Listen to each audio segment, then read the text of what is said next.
시간이 되었습니다. 다 같이 사도신경으로 신앙 고백하시며 2023년 9월 21일 목요일 새벽 기도에 함께 시작하겠습니다. 나는 전능하신 아버지 하나님, 천지의 창조주를 믿습니다. 나는 그의 유일하신 아들, 우리 주 예수 그리스도를 믿습니다. 그는 성령으로 잉태되어 동정녀 마리아에게서 나시고 본디오 빌라도에게 고난을 받아 십자가에 못 박혀 죽으시고 장사된 지 사흘 만에 죽은 자 가운데서 다시 살아나셨으며 하늘에 오르시어 전능하신 아버지 하나님 우편에 앉아 계시다가 거기로부터 살아있는 자와 죽은 자를 심판하러 오십니다. 나는 성령을 믿으며 거룩한 공교회와 성도의 교제와 죄를 용서받는 것과 몸의 부활과 영생을 믿습니다. 아멘. 오늘 우리 함께 읽을 기록된 하나님 말씀 신명기 제2장 8에서 15절까지의 말씀입니다. 구약 262쪽경에 있는 신명기 제2장 오늘은 8에서 15절까지의 말씀 함께 읽고 묵상합니다. 우리가 셀산에 거주하는 우리 동족 에서의 자손을 떠나서 아라바를 지나며 엘랏과 에시온 게벨 곁으로 지나 행진하고 돌이켜 모압 광야길로 지날 때에 여호와께서 내게 이르시되 모압을 괴롭히지 말라, 그와 싸우지도 말라, 그 땅을 내가 내게 기업으로 주지 아니하리니 이는 내가 롯 자손에게 아르를 기업으로 주었음이라.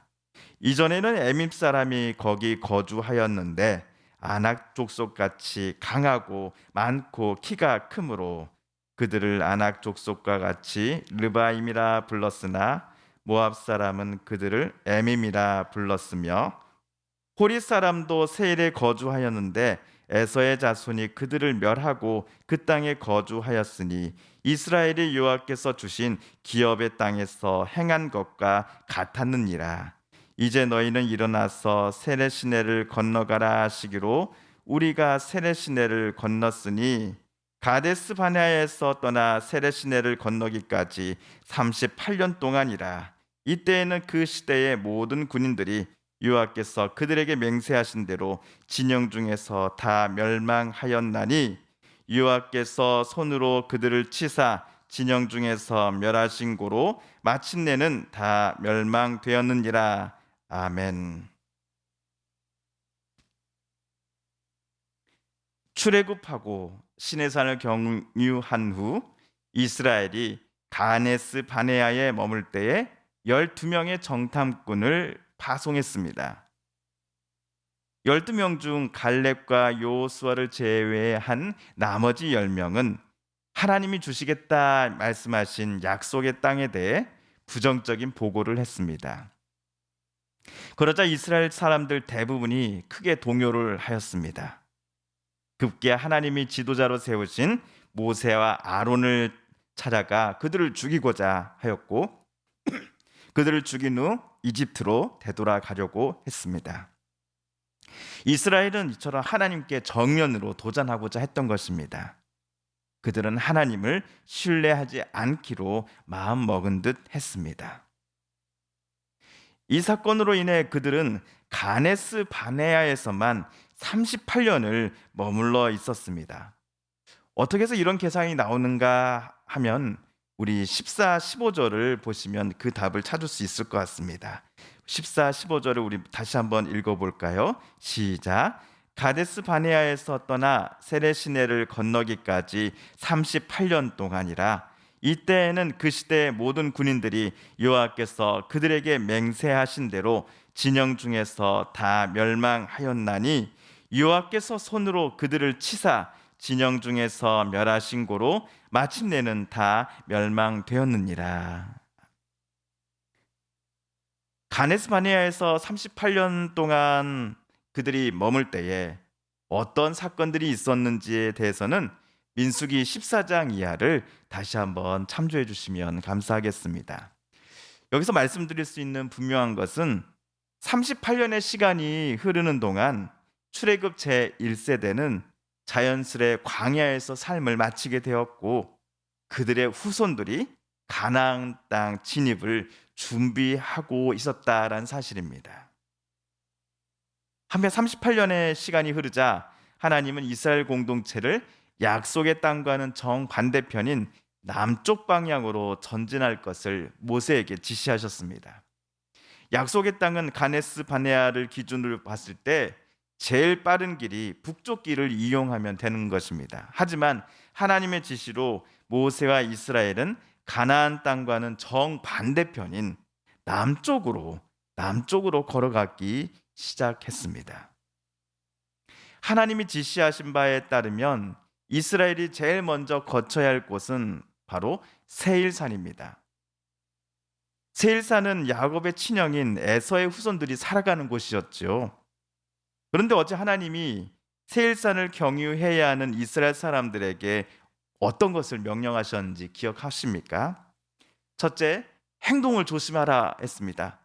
둘째, 에서의 후손들 즉 에돔 사람들과 다투지 말라라고 하셨습니다. 특히 그들의 땅을 빼앗겠다라고 싸우지 말라라고 말씀하셨습니다.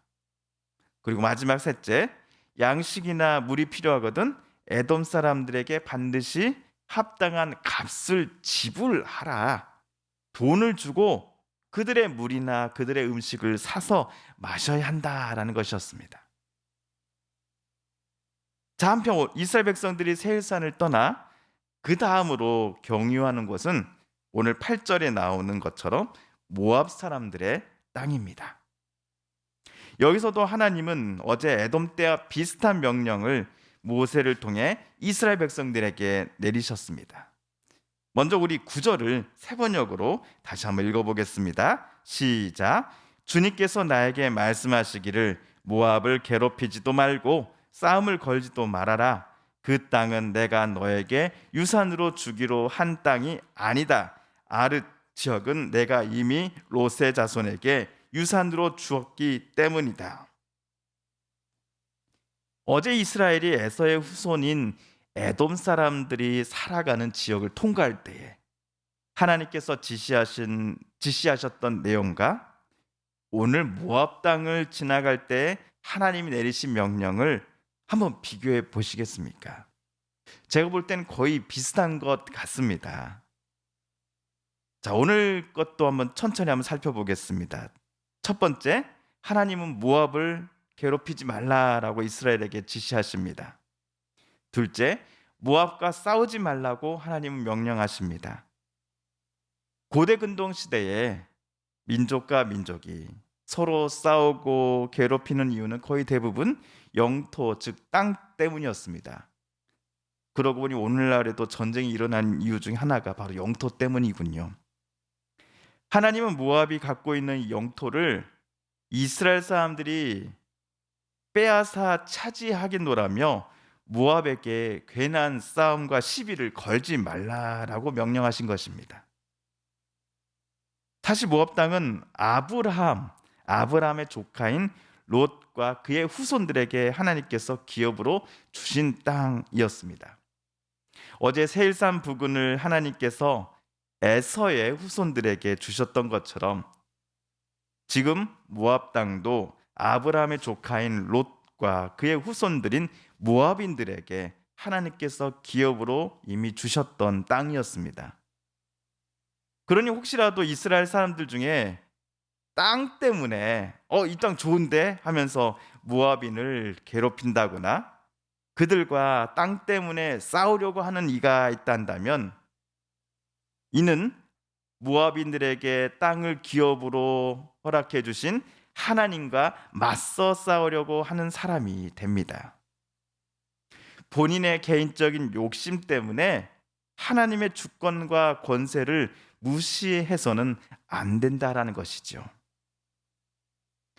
근데 여기서 저는 오늘 모압인들을 향한 이스라엘 백성들이 가져야 할 태도와 자세에 관한 하나님의 명령을 조금은 좀 다른 각도로 한번 생각을 해보았습니다. 하나님께서 이스라엘이 모압 땅을 지날 때에 그 땅을 취해서는 안 돼, 그 땅 가지고 싸워서는 안 돼라고 말씀하신 이유는 하나님께서 이스라엘에게 주실 땅이 정작 따로 있기 때문이다라고 저는 생각했습니다. 이스라엘에게 하나님이 기업으로 주실 땅은 세일산 부근의 영토입니까? 아니지요. 그렇다면 오늘 지나가게 될 모압 광야입니까? 아니지요. 하나님이 그들에게 주시겠다라고 말씀하신 약속의 땅은 세일도 모압도 아닌 요단강을 기준으로 서편에 있는 오늘날의 가나안 땅이기 때문이었습니다. 솔직히 이스라엘 백성들이 조금은 멀리 뺑뺑 돌고 있는 것은 사실입니다. 하지만 결국엔 그들은 하나님이 약속하신 가나안 땅에 도착하고 그 땅에 정착하며 살아가게 될 것입니다. 그럼에도 그 광야를 걷는 동안 우리 정말 그 땅을 향해 걸어가고 있는 건 맞습니까? 모세 어르신? 우리가 사는 동안 하나님이 주겠다고 약속하신 그 땅에 우리 도착할 수 있는 거나 맞습니까?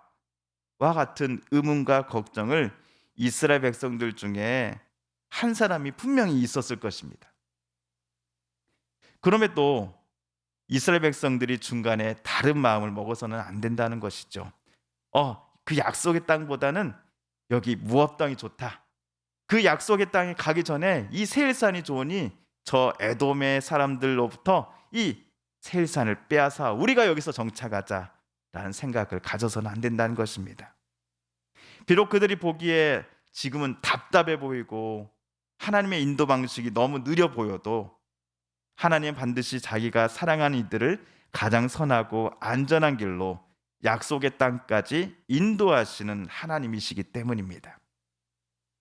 출애굽 제1세대가 역사의 무대에서 모두 퇴장하고 이제 그들의 후손들이 가나안 땅을 향해 나아갈 준비를 하고 있을 때 하나님은 이 출애굽 새로운 세대들이 온전히 하나님만을 믿고 하나님만을 신뢰하기를 원하셨던 것입니다. 오늘 신명기 말씀을 묵상하는 저와 여러분도 마찬가지입니다.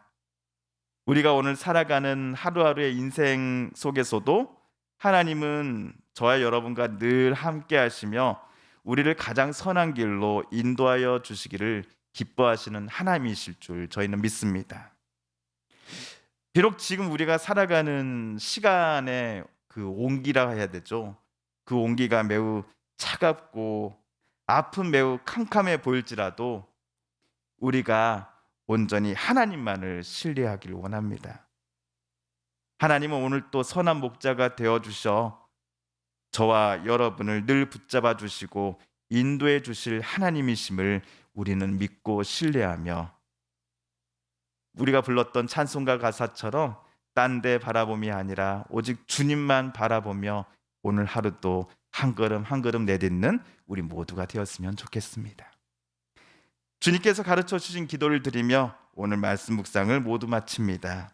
하늘에 계신 우리 아버지, 아버지의 이름을 거룩하게 하시며 아버지의 나라가 오게 하시며 아버지의 뜻이 하늘에서와 같이 땅에서도 이루어지게 하소서. 오늘 우리에게 일용할 양식을 주시고 우리가 우리에게 잘못한 사람을 용서하여 준 것 같이 우리 죄를 용서하여 주시고 우리를 시험에 빠지지 않게 하시고 악에서 구하소서. 나라와 권능과 영광이 영원히 아버지의 것입니다. 아멘. 사랑하는 성도 여러분, 성삼위 하나님께서 오늘 말씀 묵상 중에 저와 여러분에게 들려주신 하나님의 뜻을 다시금 떠올려 보고 싶습니다. 오늘 말씀 묵상 중에 우리가 깨닫고 다짐한 바대로 우리 정말 그렇게 살아가게 달라고, 하나님만을 신뢰하며 살아가게 달라고 이 시간 하나님 앞에 오늘 말씀을 붙잡고 하나님 앞에 기도드리기를 원합니다.